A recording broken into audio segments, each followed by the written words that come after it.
Hi, welcome to Vidya institute. मेरा नाम है रोहित। हम स्टार्ट कर रहे हैं 20 जुलाई फर्स्ट शिफ्ट। तो स्टार्ट करते हैं इसी के साथ।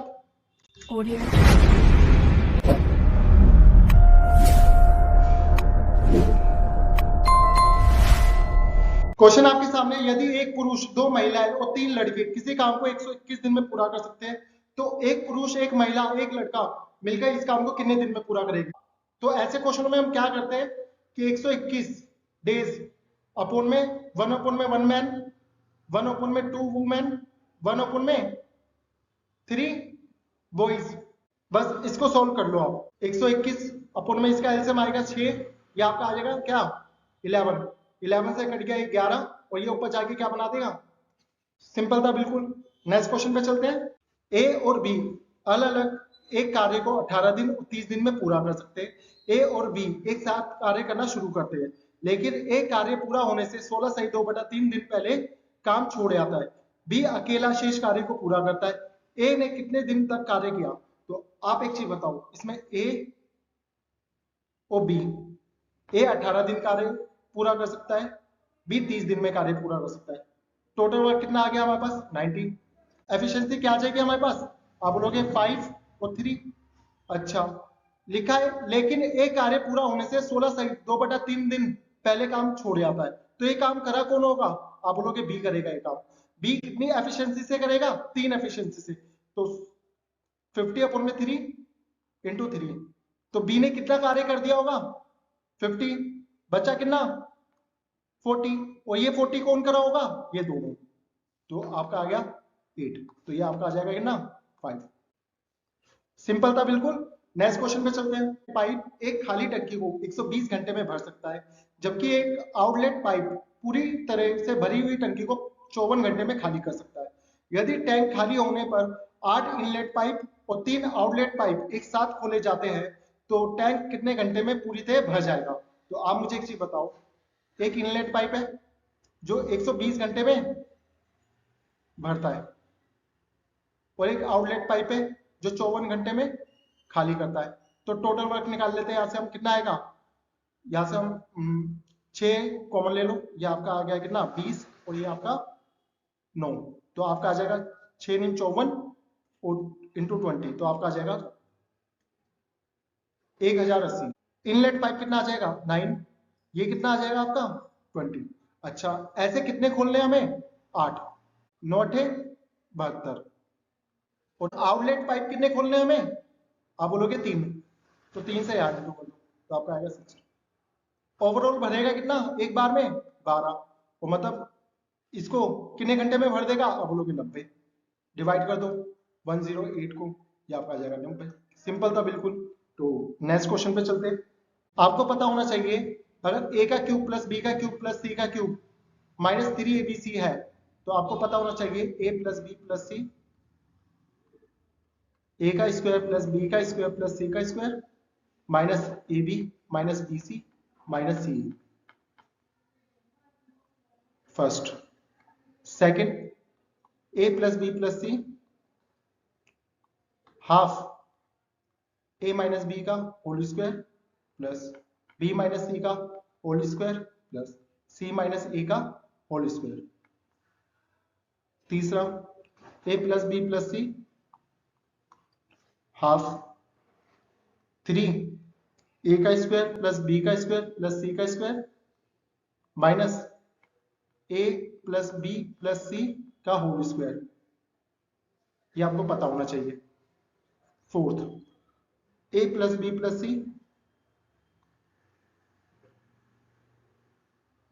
a plus b plus c का whole square minus 3ab plus bc plus ca। ये 4 फॉर्मूले आपको पता होने चाहिए, आने वाले पेपरों में काफी हेल्प करेंगे। तो इस वाले की तो पुट करते हैं इसमें। चलिए पुट करते हैं फिर इसमें। तो आप बोलोगे 105 equal to a plus b plus c की वैल्यू कितनी दे रखी है 5 इंटू 1/2, और ये तो ये रहा, तो ये कट जाएगा इतने से 30 7, और ये इससे इंटू हो जाएगा, कितना बना देगा 54।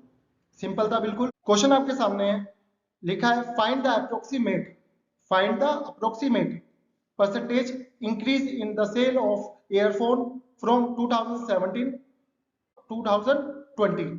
तो आप देखिए यहाँ पे ये कितना है 49.7, इधर ये कितना है 84। आप लोग कितना बड़ा है 34.3, किस पर 49.7 का कितना परसेंटेज है। तो आप देखिए ऐसा करते हैं या अप्रोक्सीमेट ले लेते, ये 34 ले लेते और ये पूरा 50 ले लेते। तो 50 से कट हो गया 2 पे, 2 ये बना देगा 68। इसके आसपास कौन सा है, एक ही है, सिंपल था बिल्कुल। नेक्स्ट क्वेश्चन पे चलते हैं। क्वेश्चन आपके सामने 3:4:5 के अनुपात में भुजाओं वाले 3 घनों को पिघलाकर एक ऐसा घन बनाया जाता है जिसका विकर्ण 18√3 है। तो 3 घनों की भुजाएं बताइए क्या होगी। आपको इस क्वेश्चन से पहले आपको कुछ स्टैंडर्ड फॉर्म पता होनी चाहिए। अगर वो आपको स्टैंडर्ड फॉर्म पता है, ऐसे questions with in a few seconds में आप खत्म कर सकते हो। जैसे स्टैंडर्ड फॉर्म होती क्या है, जैसे आप यहाँ पे देखिए 3 की क्यूब प्लस 4 की क्यूब प्लस 5 की क्यूब इक्वल टू 6 की क्यूब होती है, और 1 की क्यूब 6 की क्यूब और 8 की क्यूब इक्वल टू 9 की क्यूब होती है। क्या होती है 9 की क्यूब। आपको ये स्टैंडर्ड फॉर्म्स होती है जो आपको पता होनी चाहिए। अच्छा यही नहीं, इसका मल्टीपल भी इसका क्यूब ही होता है। जैसे अगर मैं 2 से इंटू कर दूं तो ये आपका आएगा कितना 2 का क्यूब, 12 का क्यूब, 16 का क्यूब इक्वल टू 18 के क्यूब के इक्वल होगा। ओके, और अगर इसको मैं डबल कर देता हूं तो 6 का क्यूब, 8 का क्यूब, 10 का क्यूब इक्वल टू 12 का क्यूब होगा।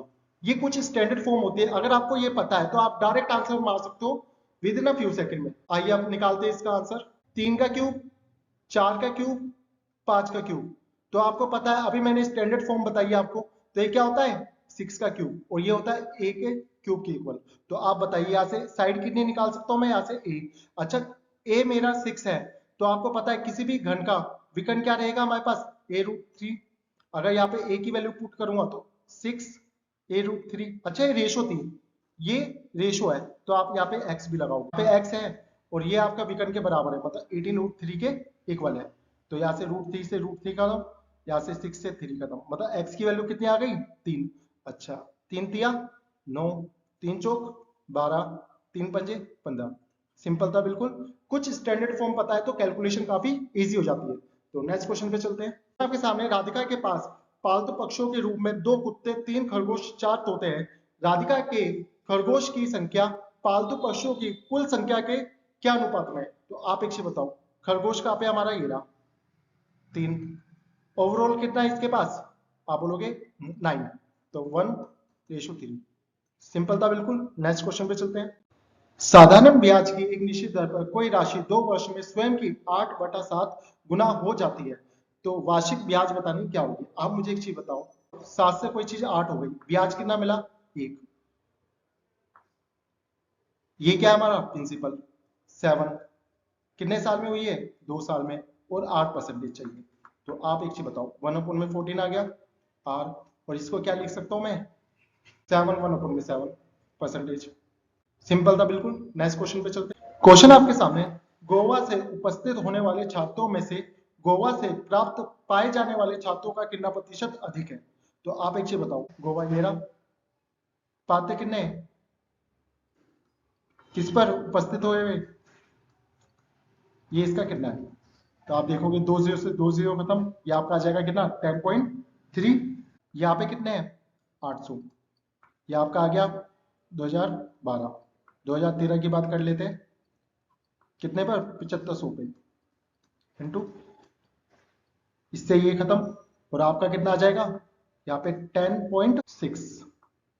2014 की बात कर लेते हैं, ये आपका कितना है 920, 88 का कितना परसेंट है, तो ये इससे खत्म, ये आपका आएगा कितना 10.4। और लास्ट वाली की बात कर लेते हैं 2015, 850, 720 का कितना परसेंटेज है, तो 2 इससे खत्म, और ये आपसे आपका आ जाएगा कितना 11.8। तो सबसे ज्यादा किसमें है 2015 में। परसेंटेज निकालनी थी सबकी एक एक करके। तो नेक्स्ट क्वेश्चन पे चलते हैं। लिखा है 130 मीटर 120 मीटर लंबाई की दो गाड़ियां समान दिशा में समांतर रेखाओं पर 40 किलोमीटर पर आवर और 50 किलोमीटर पर आवर की चाल से चल रही है, तो एक दूसरे को कितने टाइम में पार कर जाएगी, आप बताइए। दो रेलगाड़ियां समांतर दिशा में चल रही है, तो एक 40 किलोमीटर पर आवर में चल रही है और एक चल रही है कितनी, 50 किलोमीटर पर आवर। तो दोनों स्पीड क्या हो जाती है, माइनस हो जाएगी 10। दोनों रेलगाड़ियों की लंबाई कितनी है, 250। कितनी से जाना है, 10 पर 1 किलोमीटर पर आवर है, हमें मीटर पर सेकंड में बदलना है 5/18। तो ये कितने पर गया, 5 पर, और ये ऊपर जाके क्या बना देगा, 90 सेकंड। सिंपल था बिल्कुल। नेक्स्ट क्वेश्चन पे चलते हैं। क्वेश्चन आपके सामने है, ए बी की लंबाई वृत्त की त्रिज्या आर के 3 गुना के बराबर है। रेडियस के संदर्भ में त्रिज्याखंड ओ ए बी का क्षेत्रफल ज्ञात करना है, क्या होगा। तो आपको पता है एरिया ओ ए बी का क्या रहेगा, इसमें 1/2 आर एल, आपको पता है ना त्रिज्याखंड का एरिया क्या होता है, तो 1/2, ये आपको पता है, ये आर है, ये आर है, तो ये क्या रहा 3r, बस पुट कर दो आर 3r, तो आपका आ जाएगा कि ना 1.5 आर का स्क्वायर। सिंपल था बिल्कुल। नेक्स्ट क्वेश्चन पे चलते हैं। हमें बताना है tan का x प्लस cot x का मान क्या होगा। आप एक चीज बताइए, ये है p, ये है h, तो b क्या रहेगा मेरे पास 91। आप एक चीज बताइए, इसको क्या लिख सकता हूँ, p अपन में b प्लस b अपन में p, तो ये आपका क्या आएगा, अगर मैं नीचे एलसीएम लूंगा तो pb, p का स्क्वायर प्लस b का स्क्वायर, और p का स्क्वायर b का स्क्वायर क्या हो जाएगा, h का स्क्वायर। बस वैल्यू पुट कर दो, h का स्क्वायर कितना है मेरे पास 100, p कितना है मेरे पास 3, और b कितना है मेरे पास √91, तो आपका आ गया 100/3√91। सिंपल था बिल्कुल। तो नेक्स्ट क्वेश्चन पे चलते हैं। क्वेश्चन आपके सामने, एक वर्ष में शहर की जनसंख्या 18,000 थी, यदि अगले वर्ष पुरुषों की जनसंख्या में 5% की वृद्धि हो जाती है और महिलाओं की जनसंख्या में 7% की वृद्धि हो जाती है, कुल जनसंख्या की वृद्धि 19,200 हो गई, तो उस वर्ष में पुरुषों और महिलाओं की जनसंख्या का अनुपात क्या होगा। आप एक चीज बताओ, ओवरऑल की बात करता हूं मैं, पहले आप इधर लिख दीजिए, मेल है हमारे पास कितना परसेंट बढ़ गए, 5%। वुमेन्स हमारे पास कितनी बढ़ गई, 7%। आप एक चीज बताओ, दो से ये 2 जीरो खत्म, 180 से कोई चीज 192 हो जाती, नहीं बढ़ी है 12, कितना बढ़ गया है 12, किस पर 180 पर इंटू 100, तो आप 0 से 0 खत्म, 2 3, ओवरऑल कितना बढ़ गया है 20/3। अच्छा ये इधर इंटू कर दो, ये इधर इंटू कर दो, तो आप देखिए इधर क्या आ जाएगा हमारा, ये 15 आ गया, और यहाँ पे इंटू होके क्या आ जाएगा हमारा 21, और ये नीचे से हट जाएगा। तो आप बताइए, ये इसमें से गया क्या बचा 5, और इसमें से ये गया क्या बचा 1, यही रेशो का अनुपात था। सिंपल था बिल्कुल। नेक्स्ट क्वेश्चन पे चलते हैं। क्वेश्चन आपके सामने, एक नाव 12 घंटे 30 मिनट में धारा के अनुकूल 60 किलोमीटर और धारा के प्रतिकूल 40 किलोमीटर जा सकती है। ये 18 घंटे 54 मिनट में धारा के अनुकूल 84 किलोमीटर और धारा के प्रतिकूल जा सकती है। शांत जल में नाव की चाल बतानी है हमें अप्रोक्सीमेट में। तो आप एक चीज बताइए, 60 किलोमीटर u और 40 किलोमीटर v दोनों जा सकते हैं कितनी 20 में, और यहाँ पे क्या लिख सकते हैं हम, u और 63 किलोमीटर v, ये दो 139/10। तो ये देखिए, ये 21 के टेबल से आपको ज्यादा दिख रहा होगा, ये आपका 4, ये 3, और ये आपका 9, 21 से टेबल से कट कर लो और इसको 15 से इंटू कर लो बोथ साइड। तो आप मुझे एक चीज बताइए, ये आपका 60 हो जाएगा, ये आपका कितना हो जाएगा 60, ये आपका 45, और ये 2, और ये 3, तो आपका हो जाएगा यहाँ पे कितना 27/2, और माइनस कर दो, तो ये तो आपका आ जाएगा क्या 0, तो यहाँ पे आपकी 5/v इक्वल टू, दोनों माइनस होएगी तो आपके पास आ जाएगा क्या 1, और v की वैल्यू हमारे पास क्या आ जाएगी 5, v की वैल्यू यहाँ पुट कर दो, तो ये 5 यहाँ से 8 पीछे जाएगा तो 16 माइनस हो जाएगा, इसमें से आपके पास आ जाएगा क्या 9/2, और u की वैल्यू यहाँ से निकाल लेते 3, और ये आपका आ जाएगा कितना 20। यू की वैल्यू आ जाएगी हमारे यहाँ से कितनी 40 अपॉन में 3। आपको पता है शांत जल में नाव की चाल बतानी है, तो आपको पता है शांत जल में नाव की चाल क्या होती है u प्लस बी अपॉन में 2। तो इन दोनों को प्लस कर दो, ये आपका आ जाएगा 55 अपॉन में 3 अपॉन में 2। 2 नीचे जाके बना देगा आपका 6 और ये 9 पॉइंट समथिंग, तो 9 इसका अप्रोक्सीमेट आंसर होगा। सिंपल था बिल्कुल। नेक्स्ट क्वेश्चन पे चलते हैं। एक दुकानदार ने 20% के लाभ पर हेडफोन की एक जोड़ी 5520 में बेची। यदि इसे 4370 में बेचता तो उसे कितने प्रतिशत की लाभ और हानि होती। तो आप मुझे एक बात बताओ, 5 की चीज कोई चीज 6 में बेच दी, 6 का मतलब है 5520, तो ये कितना हो गया 920। तो 5 की वैल्यू क्या आएगी 0, 10 का 1 और ये 4600। बेचा कितने में है 4370। कितने का घाटा हो रहा है 230 का, किस पर 4600 पे का कितना परसेंट है, तो 2 0 से 2 0 खत्म। ये आपका आ गया कितना 5% का लॉस। सिंपल था बिल्कुल। नेक्स्ट क्वेश्चन पे चलते हैं। मित्रों के एक समूह की औसत आयु 27 है।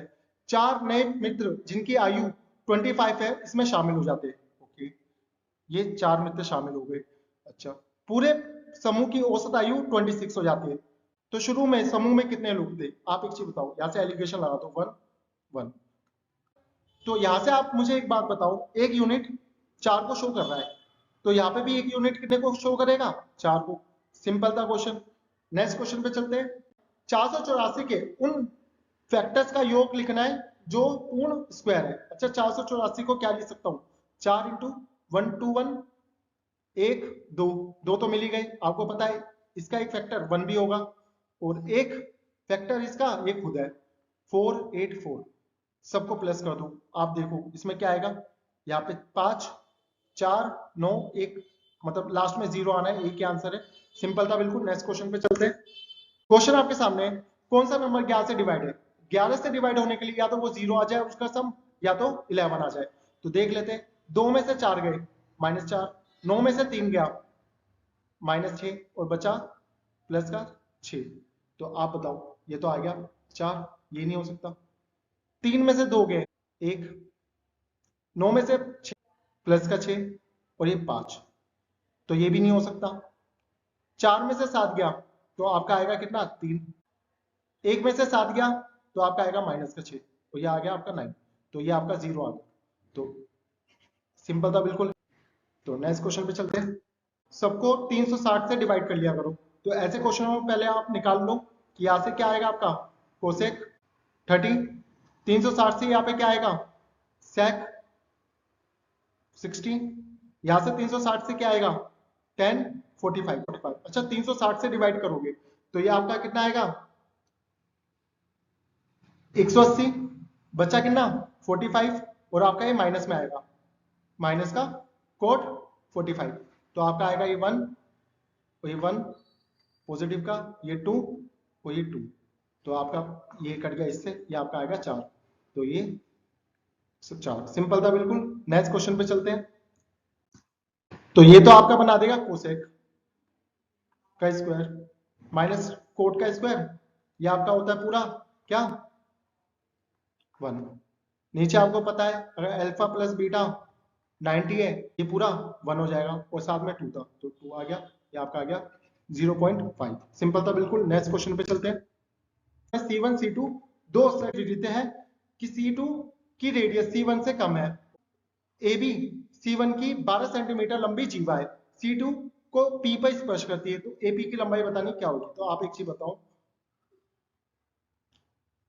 C2 की रेडियस C1 से कम है तो C2 की रेडियस C1 से कम होगी और ये A B है और यहाँ पे P पर स्पर्श कर रही है। तो आप एक चीज बताओ, ये दोनों को इक्वल पार्ट में बांट देगी इसकी परपेंडिकुलर। अगर ये पूरा 12 है तो ये 6 और 6 होगा और ये 6 आपसे पूछा है। सिंपल था बिल्कुल। लिखा है PT एक वृत्त की स्पर्श रेखा है, ओके, जिसका केंद्र O है। T वृत्त पर एक पॉइंट है और PT ये नहीं। PT की लंबाई 12 है और PO की लंबाई 13 है। मतलब यहाँ पे ये 13 है, तो हमें बतानी है इसकी रेडियस, तो ये 5 होगी। सिंपल था बिल्कुल। नेक्स्ट क्वेश्चन पे चलते हैं। दो प्राकृतिक संख्याओं के योग का वर्ग 784 है। अगर a प्लस बी का योग 784 है तो आप एक चीज बताओ, इधर रूट जाके कितना बना देगा 28। दोनों का गुणनफल 192 है, तो मतलब ए बी कितना है मेरे पास 192 कैसे बनेगा आप बोलोगे, और ये आपका कितना आ जाएगा 12। ठीक है, आप देखो इन दोनों से पूछा है, इन दोनों के वर्गों का अंतर कितना होगा, तो 256 और 144 का अंतर कितना है आप बोलोगे 2 1। सिंपल था बिल्कुल। आपके सामने एक फ्रॉक का अंकित मूल्य एमआरपी 4500 है, दो डिस्काउंट के बाद ये 2400 में बेचता है, तो पहली छूट 20% है, तो दूसरी छूट पता नहीं क्या होगी। अच्छा, 4500 का 20% आप बोलोगे 900। उसके बाद अमाउंट क्या रहा 3600, बेचा कितने में 2400, मतलब 1200 का और डिस्काउंट मिला है कितने पर 3600 का, कितना परसेंट है, तो आप बताओ। ये 20 इससे खत्म, यहाँ पे कितना आएगा 12 कम 12 और ये 3, मतलब 33 सही 1/3। ये तो सिंपल है बिल्कुल। इसमें स्क्वायर माइनस बी का स्क्वायर का फॉर्मूला लगा दो। ए का स्क्वायर माइनस बी का स्क्वायर का फॉर्मूला क्या रहेगा, ए प्लस बी ए माइनस बी। तो आप एक चीज बताओ, एक बार ये प्लस हो गया, एक बार ये माइनस हो गया, और नीचे क्या है हमारे पास प्लस और प्लस, प्लस से प्लस खत्म, तो आपका सामने आंसर क्या आ गया, सिंपल था बिल्कुल। बताइए कैसा लगा पेपर, और प्लीज सब्सक्राइब कीजिए, और ऐसे में आपके लिए वीडियो डालता रहूंगा पूरी मेहनत के साथ। लाइक कीजिए और मुझे कमेंट करके बताइए कैसा लगा आपको पेपर सेट। तो थैंक यू सो मच।